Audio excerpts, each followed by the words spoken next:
que como todos los años el Colegio Médico tiene a bien organizar, y en este último fin de semana le ha correspondido a la Asociación Salvadoreña de Ginecología y Obstetricia organizar esta jornada y preparar unos 4 temas que son de mucho interés para cada uno de nosotros. Tengo aquí junto a mí a la presidenta actual de la Asociación Salvadoreña de Ginecología y Obstetricia, la doctora Miriam de Navarrete, quien en esta oportunidad es la encargada de darle las palabras de bienvenida. Gracias, doctor, y gracias a todos ustedes por estar esta mañana con nosotros y esperamos no defraudarlos. Estimados colegas, amigos, la Asociación de Ginecología y Obstetricia de El Salvador y el Colegio Médico de El Salvador les da la más cordial bienvenida a su jornada de actualización de ginecología y obstetricia, con la cual se impartirán temas de interés tanto como para los médicos de la especialidad como para médicos generales. Entre los ponentes tenemos profesionales de la especialidad con altos conocimientos y dispuestos a compartirlo con todos nosotros. Es para nosotros pues de gran importancia participar, colaborar y proporcionar los conocimientos necesarios para que se dé una mejor atención a la mujer salvadoreña. Tengan pues nuevamente una cordial bienvenida e iniciaremos el programa de toda la mañana. Esperamos que cumpla con todas las expectativas. Muchas gracias.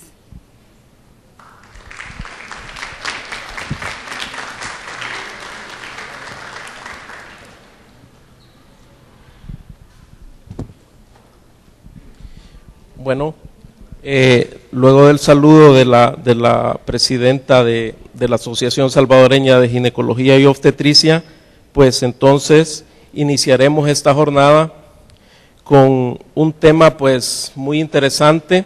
Será impartido por la doctora Marta Lisset Morales. La doctora Morales...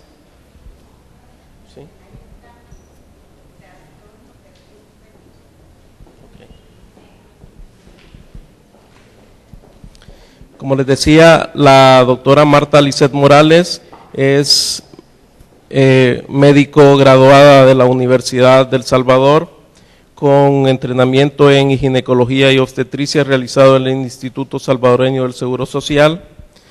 Además, realizó el entrenamiento de uroginecología en México. Y en esta oportunidad me acaban de informar que vamos a tener un pequeño cambio en el programa y nos hablará de trastornos en el piso pélvico.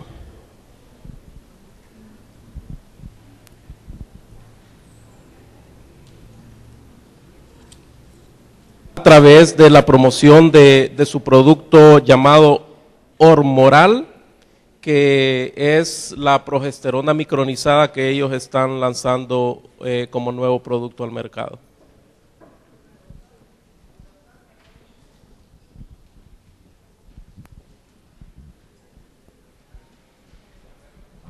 En lo que la doctora viene, queríamos agradecer al MinSal, al Ministerio de Salud Pública, por habernos colaborado esta mañana, mandándonos a los residentes de los hospitales escuelas, y que queremos que aprovechen mucho porque esto les va a servir para el examen de CAFA. Doctora.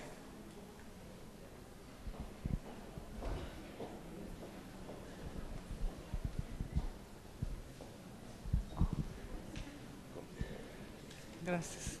Buenos días. Antes que nada, las disculpas del caso por venir tarde, pero yo sé de gente que está posturno al igual que yo, y pues aquí haciendo un esfuerzo. Tuve a bien cambiar el tema debido a que me informaron que iban a venir residentes, y yo sé que es un tema de interés para todos. Sé que les preguntan en el CAFA de estas cosas, y voy a tratar de explicarle la disfunción del piso pélvico siempre y cuando funcione la computadora. Y si no, nos vamos a capela. Permítame.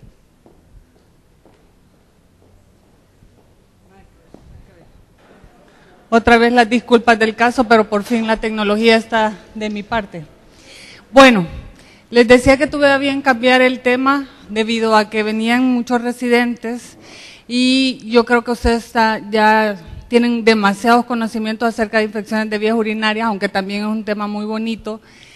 Y lo cambié por trastornos del piso pélvico, porque yo creo que todos ustedes es lo que ven a diario, es con lo que se enfrentan, es la forma en que examinan a las pacientes, la forma en que atienden los partos, las consecuencias que presentan después las pacientes de un parto mal atendido, de un mal cerrado de episiotomía, de que desconozcamos la anatomía y la función del piso pélvico.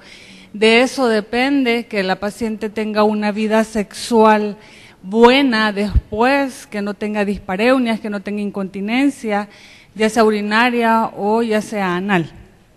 Páseme la siguiente, por favor.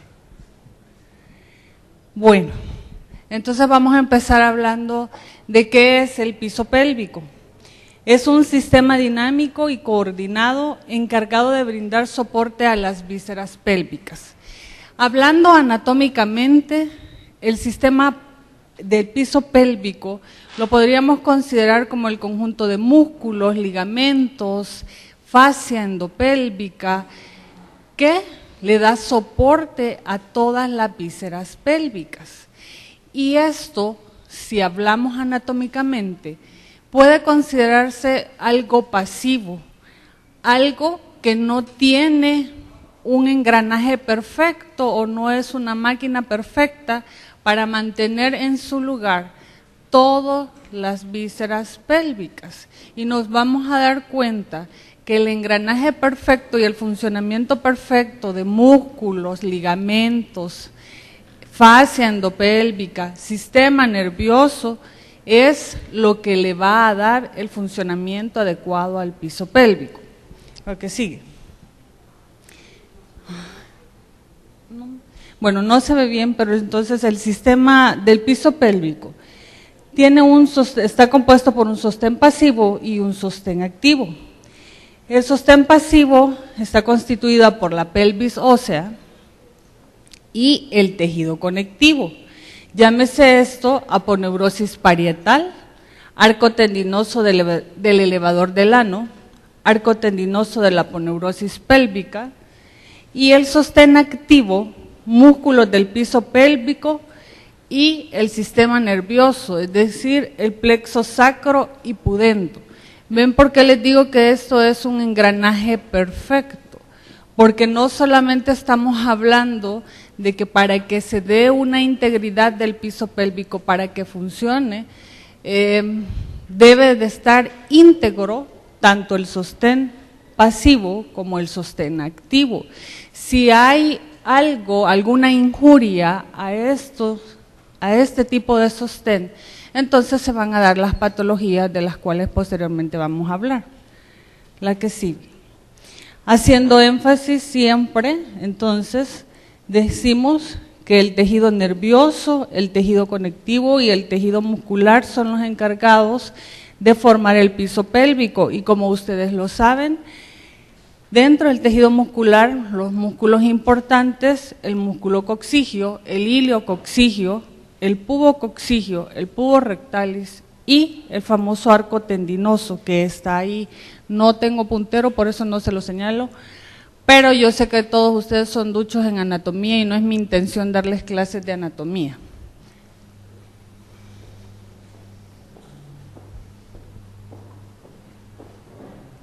Gracias. Ya no me salvé.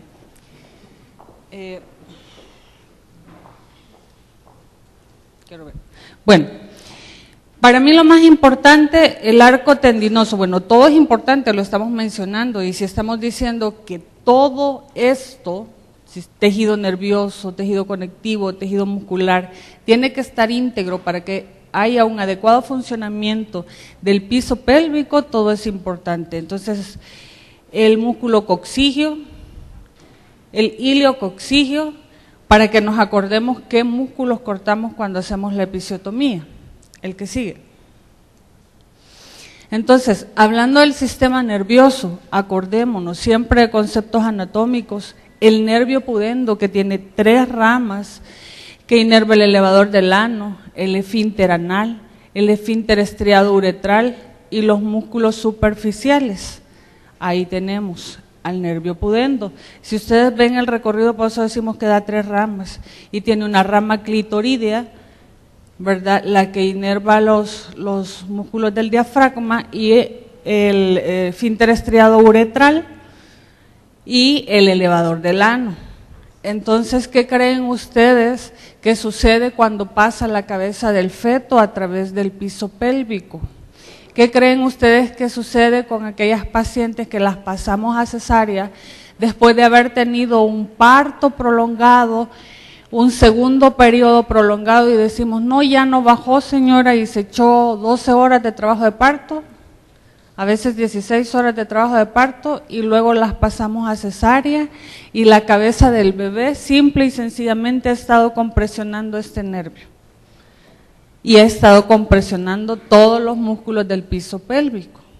Entonces, ¿cómo creen ustedes que van a quedar los músculos y los nervios del piso pélvico?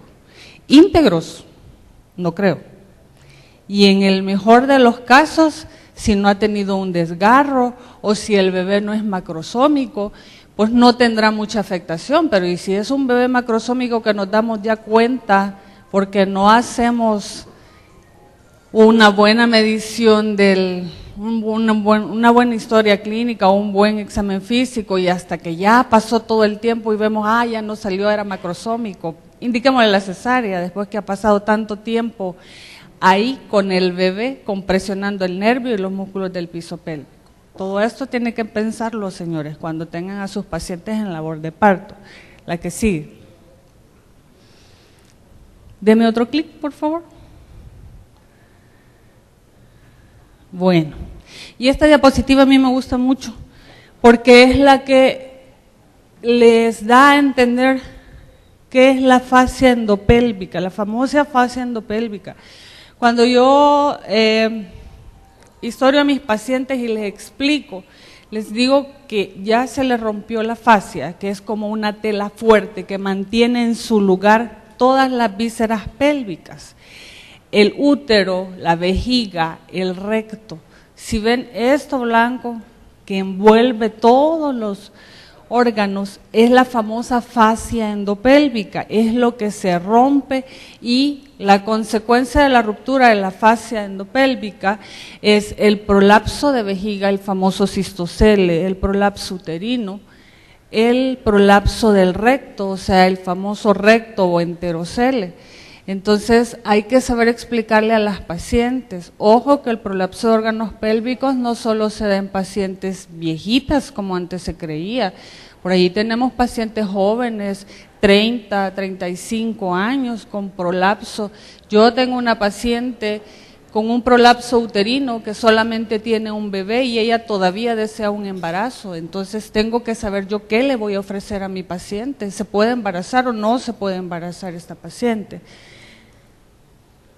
El que sigue. Entonces, volvemos. El piso pélvico tenemos que verlo como una visión integral, como algo que para que funcione es un sistema dinámico y coordinado, que tiene que brindar un buen soporte adecuado para que el buen soporte nos lleve a una continencia tanto urinaria como fecal, y también nos lleve a una función sexual adecuada, placentera, porque como siempre les digo y les hago énfasis, no todos preguntamos a las pacientes después de que ha tenido un desgarro o una episiotomía mal suturada, si tiene dispareunia cuando tiene relaciones sexuales, si son placenteras para ella o no las relaciones sexuales, si siente algo que le abulta en la vagina o algo que le estorba, si se le sale la orina o no. Incluso llevamos control prenatal y muy pocas veces les preguntamos a las pacientes si se les sale la orina, porque creemos que es normal en la paciente embarazada que vaya cada rato al baño a hacer pipí, que parezca, es que usted va a parecer chicharrita, señora, porque las embarazadas así son, pero tenemos que distinguir cuando la paciente va a presentar una urgencia urinaria o tiene una incontinencia urinaria de urgencia o una incontinencia urinaria de esfuerzo. Entonces hay que saber detectar el problema desde el embarazo de la paciente y saber que la paciente que presenta incontinencia urinaria durante el embarazo tiene más chance de seguirla presentando después del embarazo, ¿verdad? La que sigue. Entonces, el traumatismo del piso pélvico, tenemos que hacer un buen diagnóstico, prevenirlo y darle un buen tratamiento para evitar las patologías del piso pélvico. Tenemos que hacer el diagnóstico, como les decía, si yo sé que mi paciente es una paciente gordita, que está ganando demasiado peso durante el embarazo, ojo señores, no solo me va a llevar a una preeclampsia grave, no solo me va a llevar a una diabetes gestacional, me va a llevar a consecuencias después del parto, a que tenga un prolapso, a que tenga un bebé macrosómico, a que se desgarre durante el parto, a que quede con una lesión de nervios pudendos y posteriormente quede con una incontinencia, y no solo urinaria, una incontinencia anal. Entonces, tenemos que saber diagnosticarlas, tenemos que saber prevenirlas, o acaso ustedes saben que se pueden dejar a las pacientes con ejercicios de piso pélvico desde el embarazo, y esa es una prevención. Si mi paciente me dice que tiene incontinencia urinaria, yo tengo que iniciarle ejercicios de piso pélvico para disminuir la pérdida y para evitar que la señora quede con incontinencia después del parto.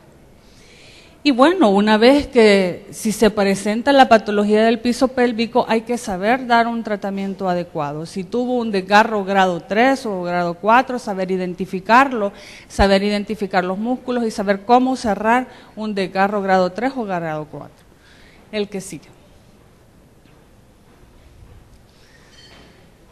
Entonces, volviendo a recalcar, para que haya un funcionamiento normal del piso pélvico debe haber una integridad nerviosa, una integridad de los músculos y una integridad de la fascia, es decir, de la fascia endopélvica que ya vimos. La que sigue. Entonces, ¿cuál debe de ser nuestro objetivo? La prevención primaria debe ser el objetivo de todo profesional de la salud, que debe formar una parte activa en la prevención del desarrollo de las alteraciones en el sostén y funcionamiento del piso pélvico, lo cual va a disminuir o va a mejorar la calidad de vida y va a disminuir en el impacto socioeconómico, porque yo creo que todos sabemos que las pacientes que tienen una incontinencia urinaria, ya sea de esfuerzo o una incontinencia de urgencia, tienen que utilizar pamper, tienen que utilizar protectores. Son pacientes que se aíslan porque saben que huelen a orina y saben que tienen que gastar en protección para no pasar por vergüenzas de que se salga la orina enfrente de la demás gente. Entonces sí tiene un impacto socioeconómico en la paciente. La que sigue. Entonces, los trastornos del piso pélvico tienen que ser un punto de unión de la especialidad y la subespecialidad. Yo sé que ustedes como ginecólogos tienen la capacidad de diagnosticar a una paciente con una incontinencia urinaria, con un prolapso de órganos pélvicos, con una incontinencia anal, y por lo tanto tienen la capacidad de dar un manejo primario, ejercicios de piso pélvico, explicarles terapias conductuales que luego vamos a discutir, y cuando ya escapen de sus manos, saber referir a la paciente. Por eso es que tiene que ser un punto de unión. Y sabemos que es un impacto en el funcionamiento y sostén del piso pélvico, un trastorno, y que se deben tener medidas preventivas para reducir el riesgo de alteraciones del piso pélvico. La que sigue.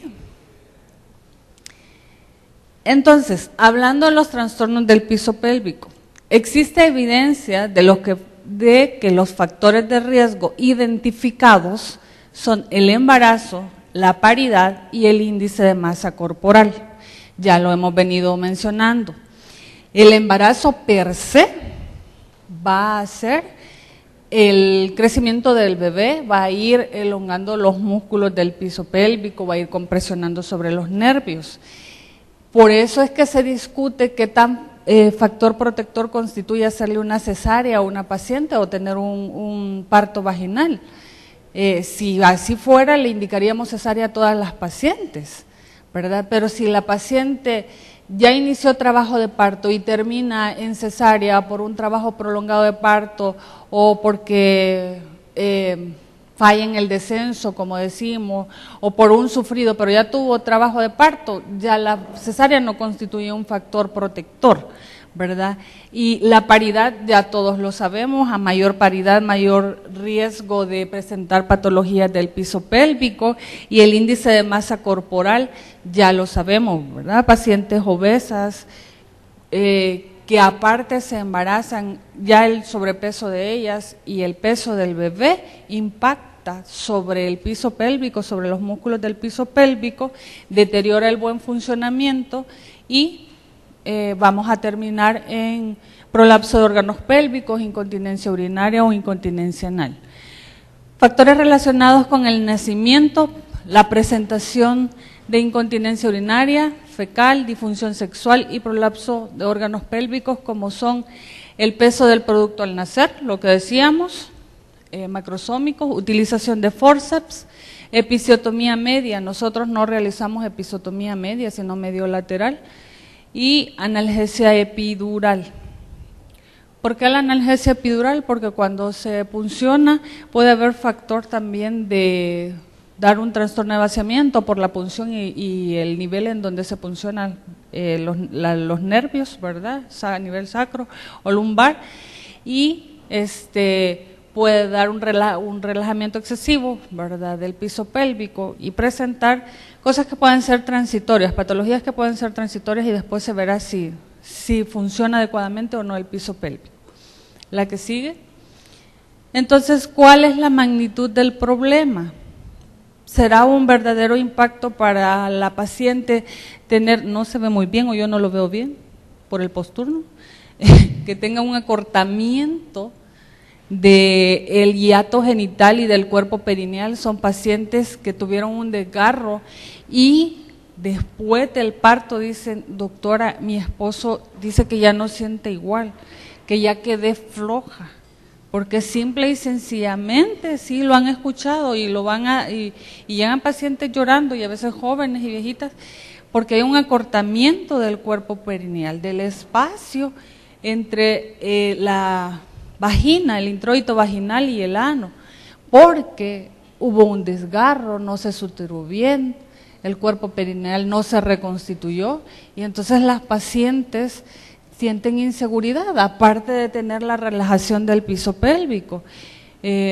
Un cistocele que puede ser pequeño, puede ser grande, y el cistocele hacernos un trastorno de vaciamiento. Entonces, de verdad es una magnitud grande un problema de piso pélvico. ¿Qué tanto consultan las pacientes por los trastornos del piso pélvico? Yo creo que poco a poco se ha ido dando más información acerca de esto y cada vez consultan más las pacientes. La que sigue. Bueno, hablando de prolapso de órganos pélvicos, la definición es el descenso de uno o más órganos de la pared vaginal anterior, posterior, o el ápex de la vagina o cervix, o cúpula tras la histerectomía. Aquí hay un defecto de fascia de pared vaginal anterior, que aquí ponemos a examinar a la paciente con pujo y se ve que hay un cistocele claro, y aquí hay un recto enterocele, porque aquí simple y sencillamente se ha roto la fascia y el examinador lo que está haciendo es introduciendo el dedo en el ano para hacer o para constar que hay un defecto de fascia apical distal. ¿El que sigue? Bueno, factores de riesgo. Estos son tanto factores de riesgo para el prolapso de órganos pélvicos como la incontinencia urinaria, que ya lo hemos mencionado. Es de 2 a 3 veces más común en las mujeres que en los hombres, desgraciadamente, siempre las mujeres más afectadas que los hombres. La edad, ¿verdad? La prevalencia de los trastornos del piso pélvico incrementa con la edad. la raza es más común en las negras, la paridad que ya hemos discutido, la obesidad, la menopausia y los estrógenos y el fumado. Otra vez, factores que solo impactan en nosotros, ¿verdad? Menopausia y estrógenos. La deficiencia de estrógenos, la poca o la disminución del riego sanguíneo a nivel de la uretra y de todos los músculos del piso pélvico hacen que haya una, ¿cómo se llama?, disfunción del piso pélvico. ¿La que sigue?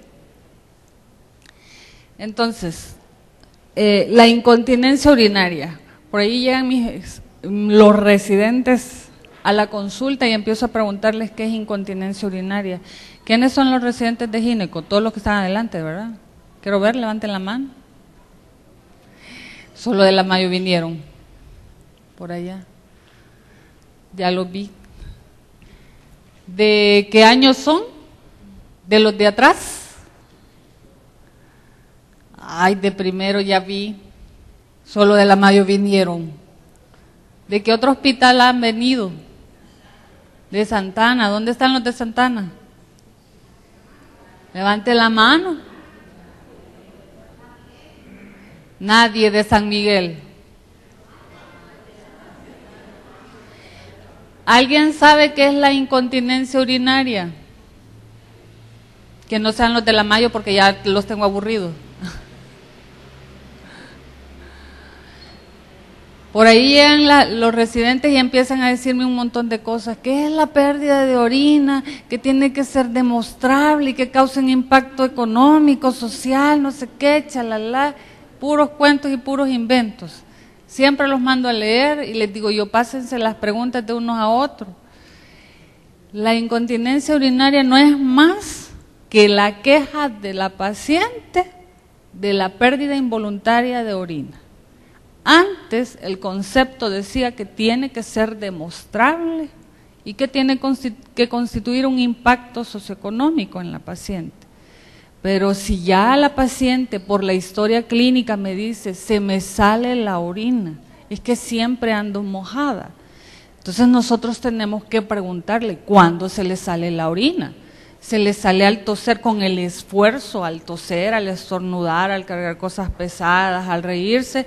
¿O simple y sencillamente es cuando le dan ganas de hacer pipí y tiene que salir corriendo al baño? Eso es urgencia, ahorita lo vamos a ver. La incontinencia urinaria de urgencia es la queja de la pérdida involuntaria de orina acompañada por o inmediatamente precedida de urgencia. Quiere decir que nosotras normalmente, cierto o no, hemos sido educadas para hacer en baños limpios. La mamá desde chiquita le dice a uno, no te vayas a sentar en el baño, te vas a pasar todos los 1 y 1 millón de bichos, vas a quedar embarazada, mentira. Entonces no nos sentamos en el baño, hacemos de aguilita. Y ahí tenemos que hacer malabares con la cartera, porque a veces no hay donde colgarlos, con el papel higiénico, y ahí estamos, si nos mojamos o no, si, etcétera, 1 y 1 millón de cosas. Entonces, debido a que sabemos que no tenemos un baño limpio a la mano, la mayoría de veces pasamos 4, 5, 6 horas, o bueno, ustedes los residentes de ginecología, a veces hacen en la mañana, logran hacer una vez en la tarde y luego en la madrugada. O sea, en 24 horas hacen como 3 veces al día. Entonces, van a ir haciendo una vejiga haragana, van a ir haciendo una vejiga que va a guardar grandes volúmenes de orina y entonces de repente van a empezar con urgencia, ¿verdad? Y entonces de repente van a decir, ahí vengo, aunque la paciente le digan, ya te voy a pasar una total, pero yo tengo que ir al baño, ¿verdad? Porque simple y sencillamente no pueden retener la orina y tienen que salir corriendo. Y de hecho las pacientes le van a decir, es que doctor, antes de bajarme el bloomer se me sale la orina. En gotitas, no, en chorro. Y a veces se hace por completo, antes de sentarse en la taza. Esa es la urgencia. Y luego la incontinencia urinaria de esfuerzo es la pérdida involuntaria, siempre involuntaria de orina, sincrónica, es decir, al mismo tiempo, con el esfuerzo, ya sea estornudo, tos, cargar cosas pesadas, subir gradas, reírse a carcajadas. Las pacientes se lo van a decir, es que cuando me estoy riendo a carcajadas se me sale la orina, ¿verdad? Entonces nosotros tenemos que aprender a diferenciar qué es, si es de urgencia, si es de esfuerzo, si es una mixta, ¿verdad? La que sigue, que es esta, la incontinencia urinaria mixta, que es la percepción de pérdida involuntaria de orina asociada tanto a urgencia como al esfuerzo. Y a diferencia de todo lo que hemos hablado, el síndrome de vejiga hiperactiva es la presencia con o sin incontinencia, usualmente asociada a aumento en la frecuencia y a la nicturia. ¿Qué quiere decir vejiga hiperactiva? Quiere decir que mi paciente tiene que salir corriendo al baño, le da urgencia por ir al baño, pero esta puede ser, la vejiga hiperactiva puede ser húmeda o seca. Húmeda quiere decir que sí tiene incontinencia, y seca es que simple y sencillamente le da la urgencia, pero logra contener la orina, se baja el bloomer, se sienta y hace pipí, ¿verdad? La diferencia entre incontinencia y el síndrome de vejiga hiperactiva es el aumento en la frecuencia. Realmente son pacientes que tienen un nictámero de 15 veces que van al baño durante el día. Y entonces son pacientes que se dan cuenta que no pueden hacer largos viajes, que tienen que ya se repasaron todos los baños de todos los centros comerciales, de todas las terminales, de todos los lugares, hasta de todos los vecinos, porque antes de llegar a la casa tienen que meterse a un baño. Ese es el síndrome de vejiga hiperactiva. La que sigue. Entonces, ¿cómo vamos a hacer diagnóstico de todas las patologías o de todos los trastornos del piso pélvico? Simple y sencillamente por una buena historia clínica, que es lo que les he venido diciendo. Y yo creo que ya los tengo aburridos, pero siempre les digo, la clave para hacer una buena historia clínica uroginecológica es preguntar síntomas urinarios, sexuales y anales, que no nos dé pena preguntarle a la paciente. Hay pacientes jóvenes, se los digo, con incontinencia, que por ahí usted le dice, ¿y se le sale la orina al toser, al estornudar? Sí. ¿Desde cuándo? Desde hace unos 4 o 5 años. ¿Y por qué no me había dicho? Es que me da pena. Y sin embargo ya llegan a usar protector, y no un protector delgado, son toallas sanitarias que se cambian 3, 4 veces al día.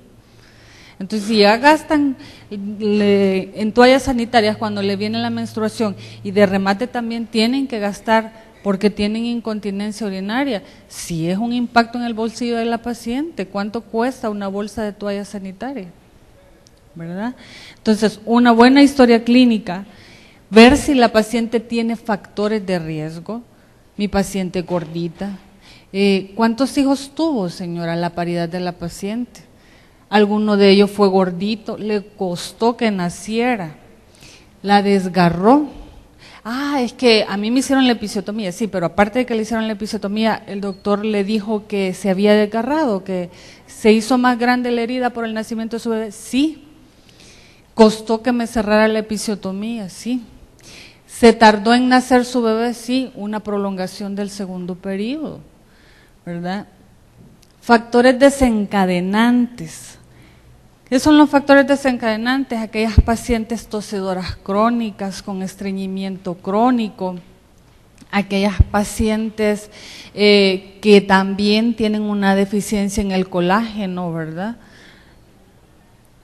Pacientes a ellas también para hacer diagnóstico hay que hacerles un examen general de orina y un urocultivo, porque simple y sencillamente podemos tener una hiperactividad o una urgencia urinaria y no debido a que sea una patología del piso pélvico, sino simple y sencillamente ser una infección de vías urinarias, la cual va a mejorar la urgencia o va a corregirse cuando demos tratamiento de la infección de vías urinarias.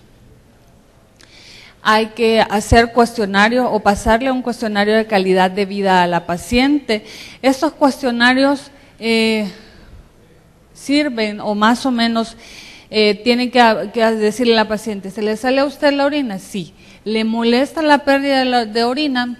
Unas le pueden decir, no, porque de vez en cuando. No, porque se me salen gotitas. pero otras le van a contestar sí. Se me salen chorros, yo me tengo que andar cambiando, yo no salgo con mis parientes porque les da pena que yo ande preguntando por baño y baño a cada rato, ¿verdad? Entonces son pacientes en ellas que sí hay un impacto de la patología del piso pélvico en la calidad de vida de ellas, ¿verdad? Es lo que yo les decía, se aíslan, se marginan, no salen con los familiares porque no les gusta andar buscando un baño, ¿verdad?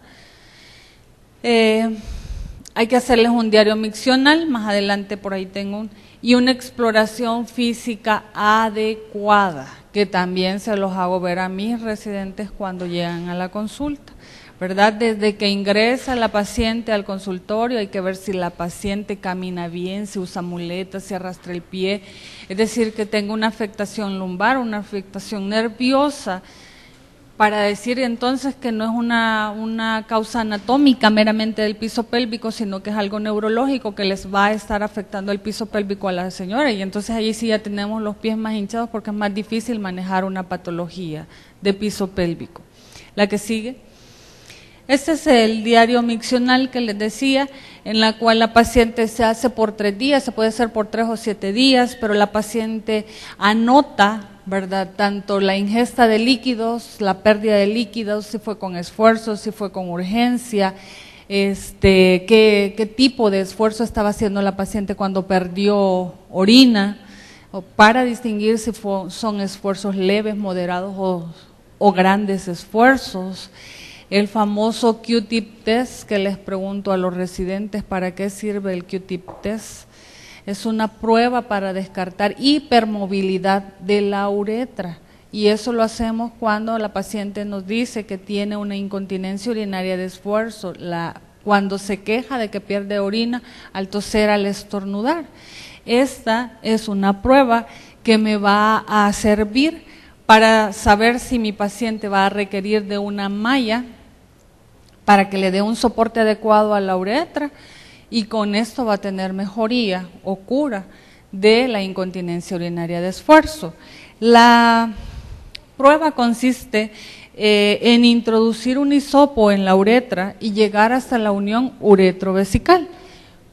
Gracias a Dios en la 1 de mayo ya tenemos silocaína en gel, lo cual mejora la prueba porque hacerlo en vivo y a todo gato color está canijo.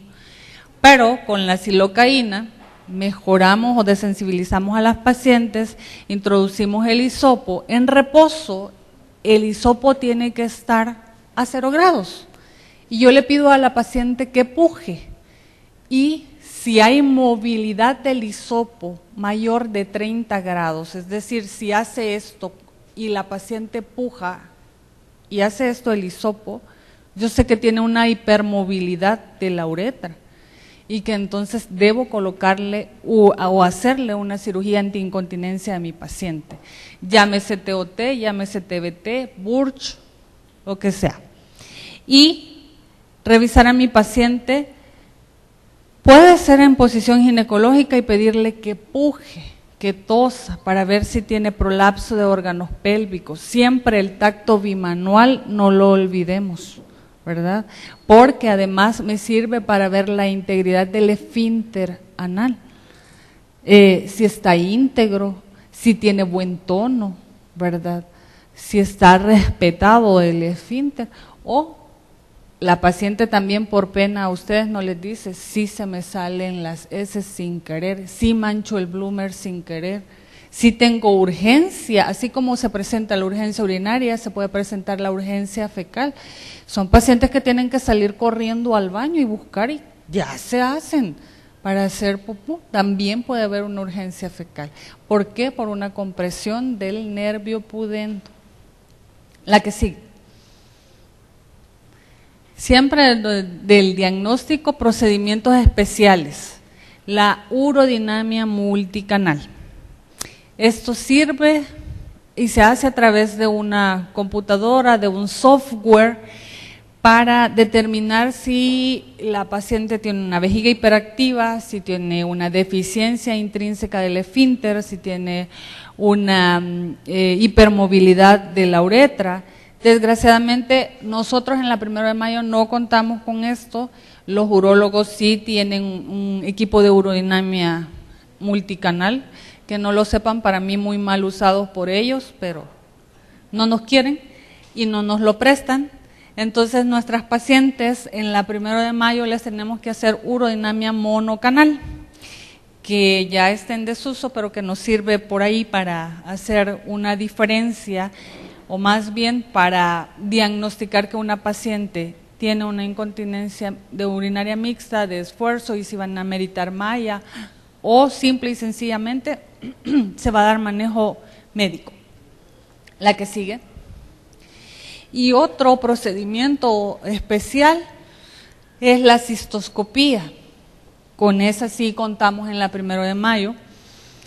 Y lo que vamos a ver a través de la cistoscopía, los meatos ureterales, la posición de los meatos ureterales, si eliminan y coaptan adecuadamente, si hay presencia de pólipos en la uretra, vemos el aspecto, el color de la uretra, si la uretra coapta, es decir, cierra adecuadamente con el esfuerzo, las paredes vesicales, podemos hacer diagnóstico de una cistitis intersticial, que no es definitivo el diagnóstico, valga la aclaración, se tiene que hacer por una prueba de patología, pero podemos ver las características de las paredes vesicales y ver si por ahí hay la presencia de úlceras de Horner y catalogar a mi paciente como una cistitis intersticial y quitarle el apodo de una vejiga hiperactiva nada más, o de una incontinencia urinaria de urgencia. Son patologías más allá que nos tardaríamos aquí, y si me dan carreta sigo hablando.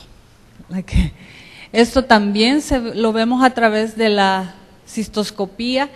Esto que parece como que si fueran hoyos y pliegues, lo presentan las pacientes con incontinencia urinaria de urgencia. Son las trabéculas que llegan a ser estas cavitaciones, ¿ve? Y eso es por el esfuerzo que hace el urotelio para que se contraiga la vejiga y saque la orina, ¿verdad? Entonces ya hacer estas cavernas que se llaman divertículos en la vesícula. Este es otro meato ureteral, ¿de que sí? Y la exploración física, ¿verdad? La exploración neurológica adecuada. Y lo que le decía, explorar las pacientes con pujo para determinar si tiene un prolapso de órganos pélvicos. La que sigue. Entonces, para hablar de tratamiento, y eso es lo que yo le decía, ustedes pueden hacer una intervención general, una intervención de primera línea, una intervención de segunda línea, y luego nos vamos a enfrentar a aquellos casos refractarios. Páseme la que sigue. ¿Qué es una intervención general?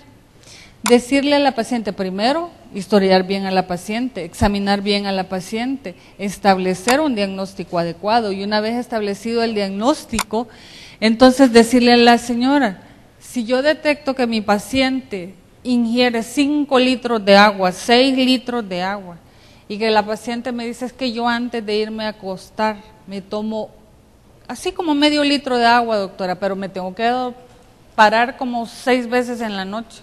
No duerme, señora, por levantarse al baño. Pero si corrijo estas conductas, la paciente va a mejorar. Es lo que llamamos terapia conductual. Hay que disminuir la ingesta excesiva de líquidos. Hay que decirle a la paciente, porque ya tiene una hiperactividad vesical, que disminuya la cantidad de líquidos. Si la paciente fuma, si la paciente toma café y toma sus gerolanes, hay que decirle que deje de hacerlo, que disminuya el número de tazas de café, porque por ahí yo conozco residentes que es una taza tras otra y tras otra de café. En vez de tomar agua toman litros de café, en vez de tomar agua toman litros de Coca-Cola. Y la Coca-Cola también irrita la vejiga. Y en pacientes mayores, grandes, descubrir si tienen una atrofia genital. ¿Qué es una atrofia genital? Es la disminución de estrógeno en el piso pélvico. Pacientes grandes que ya tienen palidez de la mucosa vaginal, que ya no tienen una vagina arrugada, sino lisa, ¿verdad? Aquellas que les vemos que ya hacen así nomás en reposo, ya se les ve el cistocel, y si los ponemos a pujar todavía más, ¿verdad? Entonces, si ven pacientes resecas, y si les preguntamos a las pacientes, ¿tiene resequedad vaginal, señora? ¿Tiene atrofia? ¿Y eso qué es? Sépanle explicar a la paciente, sensación de calor, sensación de ardor, a veces las pacientes tienen picazón y no necesariamente porque tengan una infección vaginal, es simple y sencillamente porque les hace falta estrógenos, ¿verdad? La que sigue.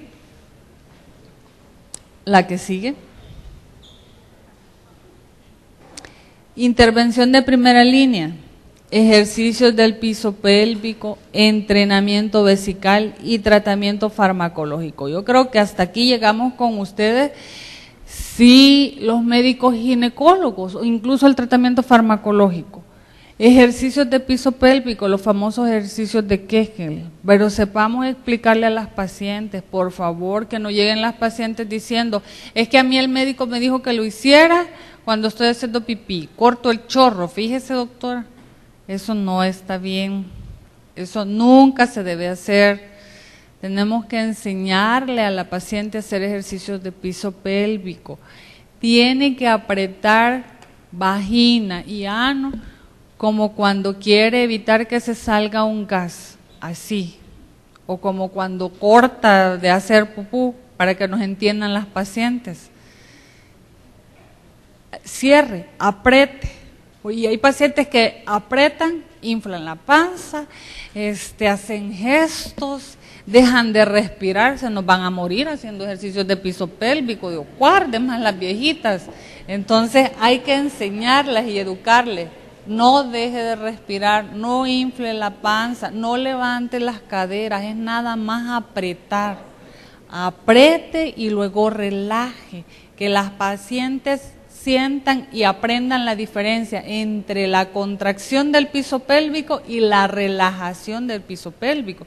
Los ejercicios tienen los dos objetivos: enseñar a la paciente a contraer los músculos del piso pélvico para cuando tengan una urgencia, la contracción va a hacer que pase la urgencia y logre llegar al baño más despacio, se logre bajar el bloomer y hacer pipí, o la contracción sostenida cuando hacen el esfuerzo de toser y contraen el piso pélvico va a disminuir la pérdida. Y la relajación del piso pélvico me va a servir para que la paciente que tenga un trastorno de vaciamiento sepa cómo se relaja cuando tiene que hacer pipí y salga por completo la orina. Y el entrenamiento vesical no es más que decirle a la paciente, tiene que hacer pipí cada 2 horas, tenga o no deseos de hacer pipí. Y aquellas pacientes con vejiga hiperactiva le van a decir, es que doctora, yo no me puedo tardar 2 horas, yo hago cada 15 minutos, cada media hora, cada hora. Entonces, para eso sirven también los ejercicios de piso pélvico. Trate de hacer el ejercicio largo, espere a que pase la urgencia y tárdese 5 minutos más en ir al baño, de forma que reentrenemos y reeduquemos a la vejiga para que logremos hacer que la paciente llegue cada 2 horas al baño. Y el tratamiento farmacológico, que más adelante lo vamos a describir. ¿La que sigue? ¿Qué es Los antimuscarínicos, la famosa tolterodina que la tenemos en el Seguro Social, la oxibutinina, estos y antidepresivos tricíclicos como la imipramina, que son los 3 fármacos con los que contamos en el Seguro Social. A nivel nacional creo que con ninguno, porque por ahí ya estuve yo en dando consulta en el Hospital Nacional de Maternidad y es bien difícil decirle a la señora, es que tiene que comprar usted la tolterodina y la oxibutinina si acaso, y ver cuál de las 2 es la más barata, y ver cuál de las 2, y las 2 son caras, y dependiendo de la sal, no digamos la original, por ahí hay Pile, sin hacerle anuncio a las casas comerciales, y hay de otras marcas, Tolsec, etcétera, pero idealmente tendríamos que manejar el precio de los medicamentos para decirle a la paciente, es lo que usted necesita, haga el esfuerzo por comprarlo, pero gracias a Dios institucionalmente nosotros tenemos tolterodina y tenemos oxibutinina. La que sigue, la intervención de segunda línea, estimulación eléctrica y neuromodulación. La que sigue, ¿qué es la estimulación eléctrica? Es esto, la electroestimulación. Se dan pequeñas corrientes por electrodos vaginales y anales, no al mismo tiempo. Si tiene una paciente incontinencia urinaria o incontinencia urinaria de fuerza, por ahí veo algunas que se ríen, no sean así, tampoco es al mismo tiempo. Las señoras se sienten felices con la electroestimulación, algunas se enamoran de los electrodos, pero tampoco lo pueden llevar a la casa. Entonces, a través de este aparato y a través de los electrodos se envían corrientes que lo que hacen es lograr que las pacientes identifiquen los músculos y vayan agarrando tono los músculos, ¿verdad? Así como los famosos aparatos que ponen para disminuir la grasita y que se tensan los músculos, igual, ¿verdad? Usualmente se hacen 12 sesiones para la paciente y los podemos utilizar en pacientes con vejiga hiperactiva y con pacientes con incontinencia urinaria de esfuerzo. Incluso le hablaba de los electrodos anales para las pacientes con incontinencia anal, para dar una biorretroalimentación, es decir, para que las pacientes identifiquen los músculos del piso pélvico y mejoren la tonicidad de los músculos del piso pélvico. La que sigue, yo creo que no me han tocado la campana pero ya, que me apure, ya me dijeron. Las cirugías antiincontinencia, la famosa TBT, que es la retropúbica y la transobturadora, y lo que estuvo en boga, las mini slim o mini mallas. La que sigue. Y en los casos refractarios a la incontinencia, la famosa cistoplastía de aumento y una derivación urinaria. La que sigue, dudas, preguntas, comentarios negativos y positivos.